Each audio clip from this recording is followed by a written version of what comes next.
Welcome to PF Women Online Teaching, where our goal is to spread God's Word always in all ways. Subscribe to our channel by clicking below, and thanks for joining us today. I just have a silly little story, and we're going to illustrate just a little point from the Word, just a little something you can tuck in your pocket today. Maybe it'll help somebody. I always wish that I could just blow your mind with some amazing thing that I pulled out of some obscure place in the Word, but that's just not how the Lord deals with me. Generally, He speaks pretty plain to me, and so that's why I speak plain to you. For a long time, I taught music in an elementary school. It was what I did right out of college, and then before I had children, and then after I had children, I went back to teaching and taught in my last elementary school. I was there for about 11 years, I guess. And during that time, we had developed several things. I had handbell choirs and little xylophone bands and recorder clubs and choruses and lots of fun stuff. And one year, my groups were invited to perform at a local theater. And it was a really big deal. The theater is rather large, and they were doing a benefit concert for a local charity. And so tickets were kind of expensive. And so we were invited to perform, and we were excited to learn that we would be allowed to stay and watch the rest of the performance as well. So my kiddos were excited not only to be in this performance, to be in this concert, they were also excited to be able to stay and watch the concert, see all these local artists and musicians performing. It was a lot of fun for my 8, 9, and 10-year-olds.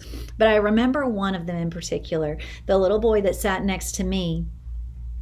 I remember he sat at the edge of his chair, and he was sitting up straight. He looked to me to be uncomfortable, and he had his hands in a position like he was ready to go, like almost he's just going to jump out of a seat at any moment. And I kept thinking, can't you relax? Why don't you just stay a while? Why don't you lay back? This seat's comfortable. We got pads. We got armrests. Why can't you just lay back and relax, enjoy the show? But when the first song ended, my friend started clapping, and I realized he was ready to clap. And so he turned to me and he said, "Miss Spivey, I like to start the clap." I love that phrase, and and I've thought about it every year. Now this former 5th grader's in college, but I think about him saying, "Miss Spivey, I like to start the clap. When I start clapping, the whole audience follows me." And it's such an important little principle in there, that he wanted to start the clap. And I want to be that kind of person that starts the clap. You know, for my student, this was a concert. It wasn't a competition. And so he had his chance to be up on the stage and perform, and he performed very well, and he was excited about that. And then when he came down in the audience, he watched other musicians perform very well, and he was excited about that. It didn't diminish his joy at all. It didn't take anything away from him at all if others did well also. You know, a lot of times we turn things into competitions that are not competitions. Can I say it again? A lot of times we turn things into competitions that are not competitions at all. And so it didn't diminish his joy to see someone else succeed. In fact, it was the total opposite of that. He was on the edge of his seat, couldn't hardly stand himself, couldn't hardly wait to start the clap and be the first one to start celebrating what was going on so others would lead him and join the celebration. I love people who celebrate other people's gifts. They're encouraging to be around. They're encouraging, they're a joy. We have some great examples in the Word of people who like to celebrate other people. And Jesus told a parable about a prodigal son who had strayed far from home, was gone for a very long time, went far away from the principles that he'd been raised with. You know the story. I won't rehash the whole thing. But when the prodigal son came home, let's read it in Luke 15:20. It says, while he was still a long way off, his father saw him, felt compassion, and ran. I love that. When he was still a long way off, his father saw him, felt compassion, and ran, and embraced him and kissed him. He immediately had his servants prepare a party. He said to bring the best robe quickly, and he gave him a list of things to prepare for his son, to prepare for this celebration. You know what that father did? He started the clap. He started the clap, and others followed him. You know, the prodigal's brother had a much different response to his brother returning. Sadly, He was upset at his father's joy and somehow got the idea that a celebration about his brother took something away from him. His father had to explain, "Son, you are always with me, and all that's mine is yours." It was fitting to celebrate and be glad. That's what Luke 15:31 and 32 says. It's just really important to notice that the prodigal's return did not take anything away from the brother. The brother didn't lose anything because his brother came home. Nothing was reallocated. Nothing was lost. Actually, something was added. His brother was back in his life. This was a cause to celebrate, but somehow the brother had made everything about himself and he wasn't able to celebrate. Maybe you know someone who also has an attitude of self, where it's impossible for them to celebrate the good things going on in somebody else's life.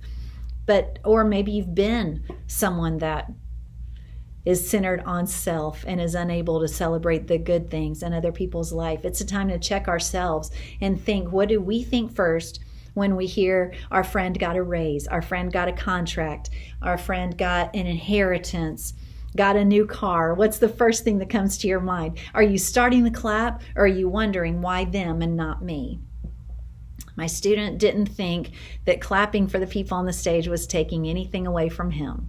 His joy was not diminished because he wasn't the only one invited. He didn't think to himself, well, why are they clapping for them? No, he was starting the clap. His joy was contagious and it was genuine. He was ready to start a celebration. I think if a 10-year-old could do it, we could do it too. I think the ability to value other people's gifts without allowing a root of jealousy to form is a gift in itself. Romans 12:15 says to rejoice with those who rejoice. I'm going to get to it. I'm sorry. Rejoice with those who rejoice. Weep with those who weep. Let's read verse 16 also. Live in harmony with one another. Oddly enough, sometimes the weeping part is easier than the rejoicing part. But I pray that today you'll find a reason to rejoice and you'll find a reason to start the clap. Let's celebrate something, even if it's happening to somebody else. Let's start the clap and find things that God's doing in other people's lives that are worth celebrating. And I'm praying that you're going to be able to recognize the blessings of God in somebody else and recognize further that good things happening for somebody else does not diminish your joy at all. I'm encouraged right now by praise reports that I'm hearing from other people. I'm encouraged when I hear about answers to prayer, and I'm encouraged when I hear about healings, and I'm encouraged when I hear about good things happening, because it's just a confirmation that God is no respecter of persons, and because it doesn't take anything away from me to celebrate what God is doing in somebody else. And so I pray that you'll, even if you have to look for it, that you'll find joy in today. I'm praying for you. I know these are not easy times, but you're doing better than you think you are. And I pray that today you'll be a person who starts the clap. I'm starting the clap today. I'm cheering for you. I'm on your side. God is for you and not against you. Do not grow weary in well-doing, for you will reap the harvest in due season if you don't lose heart. I love y'all.